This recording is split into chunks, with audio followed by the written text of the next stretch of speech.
want to check in with y'all. This is not your usual footage. This is not Pittsburgh. This is not Kentucky. I'm out in Utah.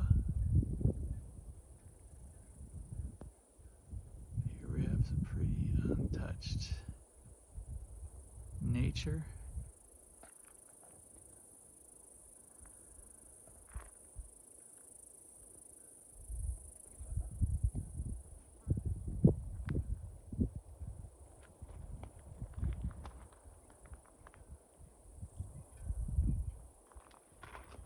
Absolutely beautiful. But then, this is how I got out here.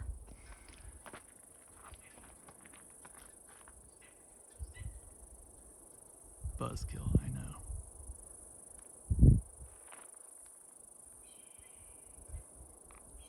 Just magnificent. Totally beautiful.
Totally beautiful.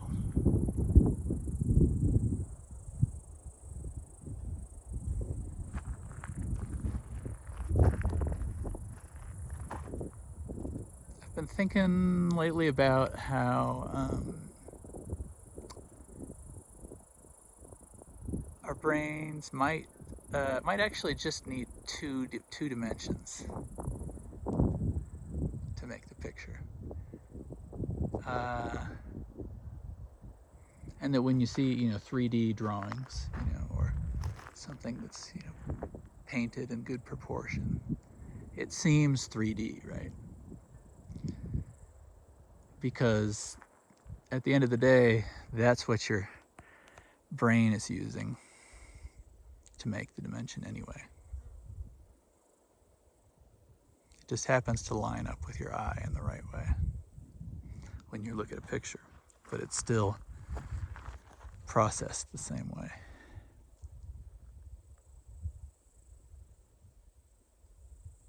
This, I think, is why 3D video games haven't caught on. Or it's just not really essential to play a 3D video game because it's already immersive enough. Your brain makes it 3D. If it were such a deal breaker, it's not like the difference between black and white and color TV.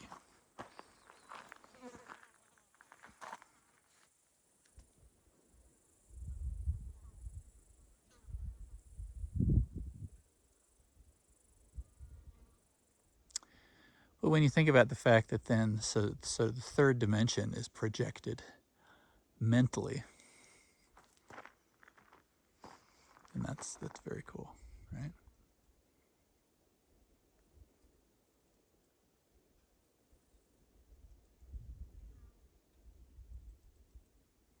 It's not like we're 3D scanning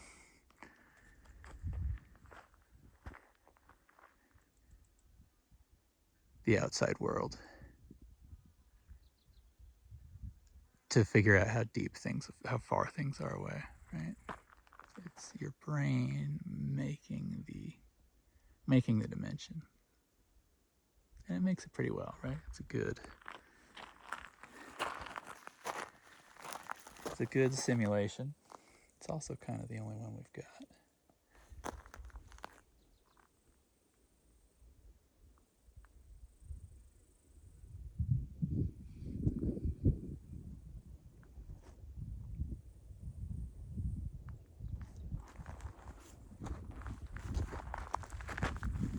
But places like this are fun to mess around with, just sort of shift your depth perception a little bit. That's why I like taking, sometimes if there's something really picturesque and I think that it doesn't, isn't really captured well on cameras. You know how they say it's like, nature when you take a picture of it doesn't look as cool. But I think it helps. It helps to understand sort of the depth by taking a video, because even just a little bit of movement, I think, can help your brain sort of key into what the depth should be.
Nothing but the sound of the wind blowing through the pines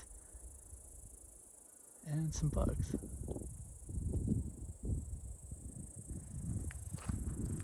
Lots to look at down below.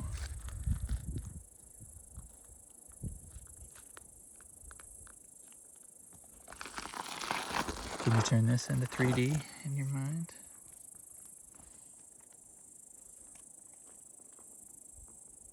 You can, right?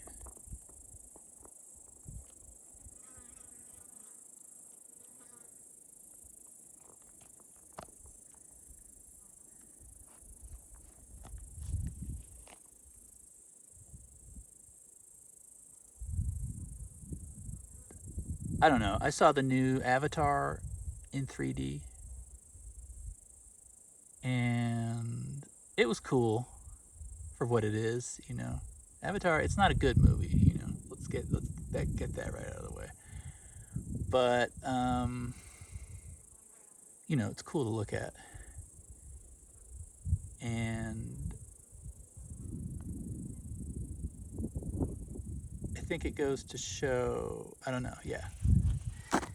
I've never really thought to myself, oh man, now I've seen this cool movie, now I want to see it in 3D, because I think ultimately it all gets smashed down in your brain anyway. Or rather, it actually gets amplified, or what should I say? It gets projected. The depth is projected in your mind, not somewhere else. It happens to look a lot like the real world, It's like I know that I'm going to hit something pretty soon here, right? And there it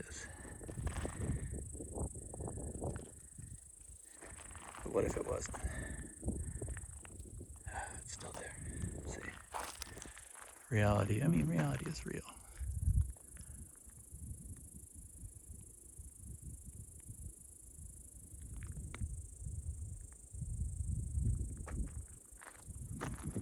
But these things are kind of well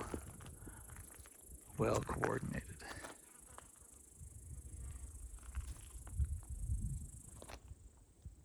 A fun experiment is to just pick an object and then anticipate when you're going to hit it, and then compare that with when you do hit it. So, like, really concentrate on it, and then say, you know, I think I know when I'm gonna hit it. It's always you're to be surprised that it's actually not as close as you might think.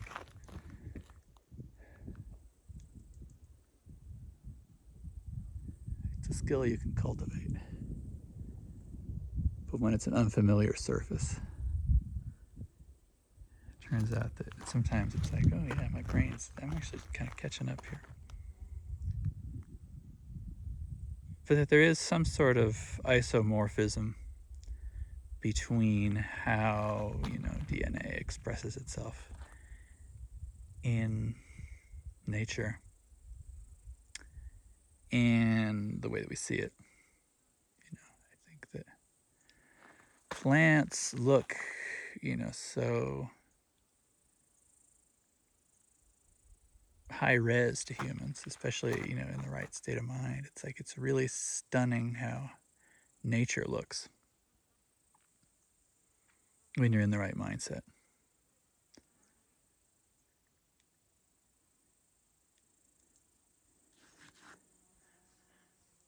How there are sorts of, you know, general unities that you see all over the place. You know, like in this plant, all of the branches have kind of a unity to where they're pointing. They all seem to kind of work together. And if you've ever pruned a plant, you'll notice that it's sort of like it looks off, and it takes a while. You know, the proportions are off when you prune something. That's one thing that I think is pretty clear.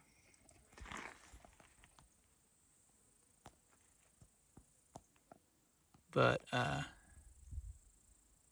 yeah, go out into nature, you know, the most natural place you can find, you know, so that you can sort of train your mind and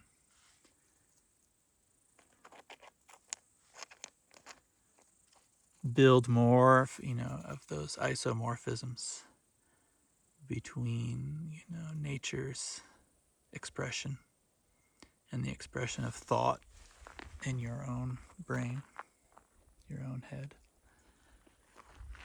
You think it might be time to sort of move away from the notion of brain and to think of the mind in a more sort of abstract way.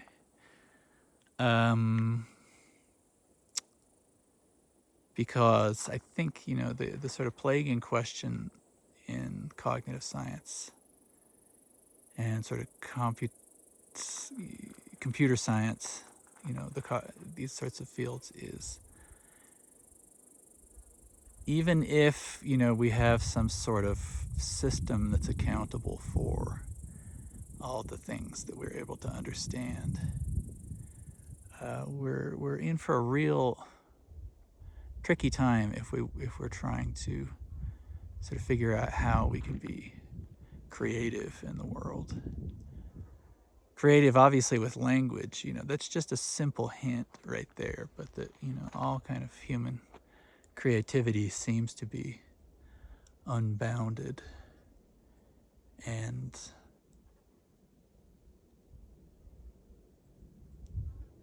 creative. It's not simply an automatic response.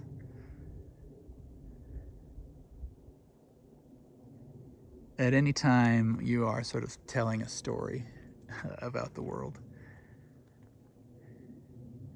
and, you know, forming an internal model.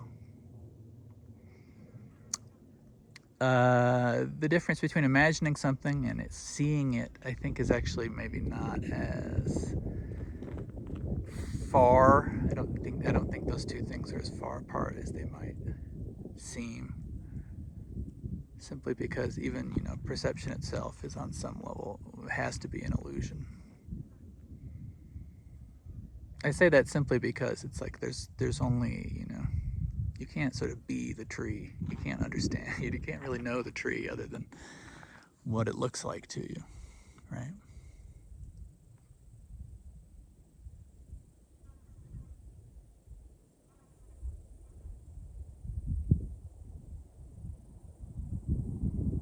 And so, yeah, whatever we carry around, our notion of tree or ATV or whatever is, some kind of model. And the model is built on a story. And that story is sort of either what we tell ourselves or what gets told to us in life, or what we can kind of notice and pick up on ourselves. But if you're picking up on something, I think you are sort of, in noticing something, you are sort of putting a narrative on it. And that's okay. This is a good thing, right? Smart people can recognize their mistakes, can think like other people, not just like themselves. And that's something that I think humans are really good at, is sort of holding, two disparate concepts together in the same head, at the same time. We can sort of find connection wherever it, happens to be, or whatever, we can sort of, whatever kind of connection we can create.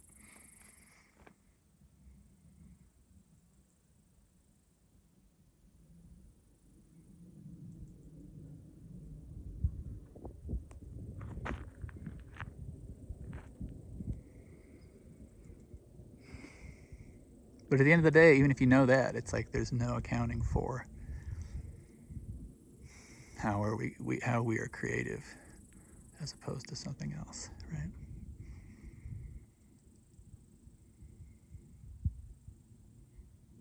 A machine can run on its own without being conscious or sort of observing itself. It seems to be what's going on with humans. Not only can we observe ourselves, we can talk about it because we're thinking about it.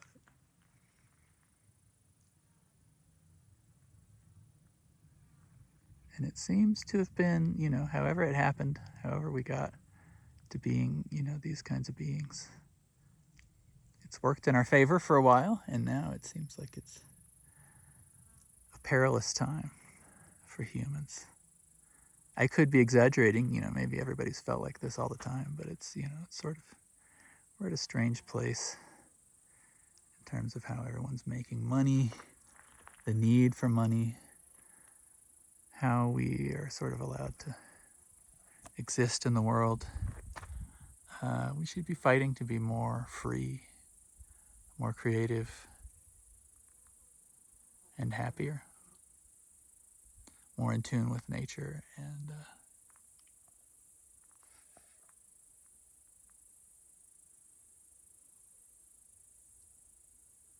I think we can slay the beast, though. I'm an optimist. I think humans, can really kick it into high gear when things aren't, so easy for them, when so many things aren't kind of taken care of by certain systems. But a system that's, more sort of closely aligned with nature, I think, is also a mentally healthy place to be.